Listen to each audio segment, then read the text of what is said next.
بسم الله الرحمن الرحيم. مزجينيك پیغمبري صلى الله عليه وسلم. فمزجينيك لك مزنا وقال لك خوش هيبتي بدنا ساخ بدنا خوش وخذ تعالى الشفاء عجل بوان فرقتن والصبر بتوانا ومش خيراون ببارنكتن. أبو أمامة الباهلي رضي الله عنه هيك الصحابي پیغمبريه بيجي پیغمبري قلت صلى الله عليه وسلم إن العبد إذا مرض أوحى الله إلى ملائكته.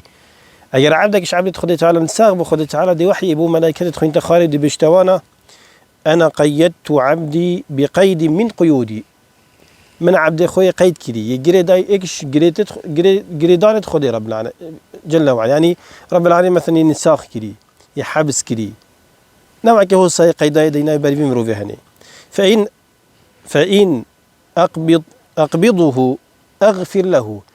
اگر افي قيدا هني افمرو فتيدا مير ومن رحا ويجي ورقرت عزدي ويعافيكم ودي قلنا هيدو غفرينم.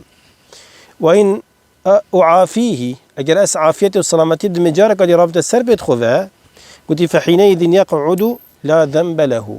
في وقتي افمرو فهني دي رابط السر بيدخو دي رنت خاري وتقولناه سرنينا لو ما او كسي بر ايشو بلاو نخوشيا تايا افمرو ودي در كفتن كاتشوا زر ام بجن عيار 24 ايش همياز باقشتر سر آگری هندی میته سر آگری دی باقشتر لیتن اوجب سبب ايش والام ونخوشيا دي قلنا هيبتي صافي بن يعني ديتو تشت الدنيا ده يبي قلناها.